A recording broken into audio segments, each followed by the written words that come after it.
Hi everyone, my name is Mikayla Kreider, and I'm going to talk to you today about a piece by the French Romantic composer Cécile Chaminade. So a little background first, Chaminade lived from 1857 to 1944. She was one of France's most prominent and successful female composers. Chaminade began composing and playing at a very young age, and her career took off relatively early in her life when her music was promoted by the French National Society of Music. In addition to traveling around Europe, she also performed here in the United States. Her music actually was very well liked by the American public. She also earned many awards for her compositions throughout her life. One example is the Jubilee Medal, awarded by Queen Victoria. Another example is that she was the first female composer to earn the title Chevalier of the National Order of the Legion of Honor in France.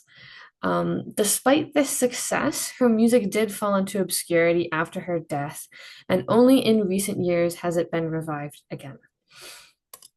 So the piece that I'm going to talk to you about today is from Chaminade's Album des Enfants, Opus 126. The title, translated to Album for Children, implies that this music is pedagogical in nature. The set consists of 12 character pieces at around level 5 or 6 in the RCM syllabus, and the pieces are characterized by inventive harmonies with a general romantic style. So I'll be discussing the Valse Mignonne, which is the 12th and last piece from the set. Valse translates to waltz, while mignonne literally means cute or dainty. So this is a cute waltz. Several pedagogical features of this waltz include the use of eighth notes and tied notes at a fast tempo, long phrasing that must be maintained over smaller articulated gestures, and several instances of ritardando which must be executed without breaking the flow of the tempo entirely. Interestingly, Chaminade doesn't actually use the most traditional waltz style accompaniment for this piece. So in form, this waltz is a simple binary with an A section, a B section, and a short coda. We'll start here with the A section. This is characterized by varied phrase lengths, and it kind of has the pattern long, long, short, short, long. And we can call this limerick phrasing because it has the same cadence as a limerick would. Each phrase is made up of smaller gestures, but the entire phrase must be shaped within that. Here we see that the left-hand accompaniment emphasizes the first beat, and that gives it the waltz feel, but it doesn't have the traditional bass chord, chord, bass chord, chord type of pattern in the left hand. Additionally, note the polka rit at the end of this section. Throughout this piece, each section or subsection is finished with just a little rit to give a break. So additionally, within this piece, both the A section and the B section happen twice consecutively. So it goes A, and then B, B. In the second iteration of the A theme, we see some of the harmonic inventiveness from this set. Chaminade varies the harmony with an unexpected modulation to the key of D major. We were originally in B flat, so that's quite far. Combined with the thicker texture and the louder dynamic in this section, that gives it kind of a climactic feel.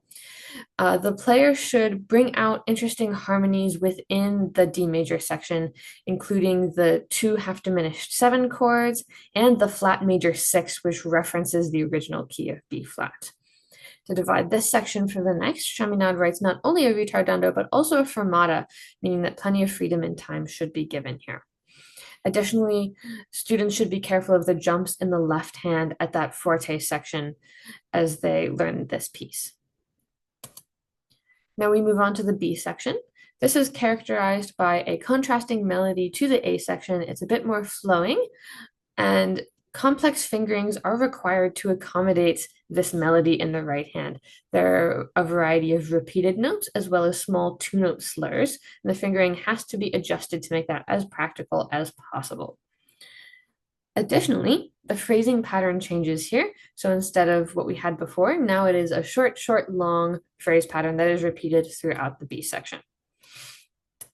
And lastly, we finish with a small coda at the very end. So rhythmically, it kind of references the very beginning of the piece with that tied note to an eighth note after it. However, there's not enough melodic similarity to really call it like a recapitulation or anything like that.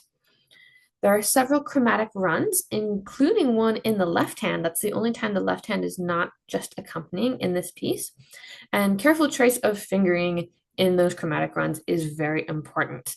And then lastly, the piece ends with a big jump in the right hand. That also must be practiced carefully to ensure a strong ending.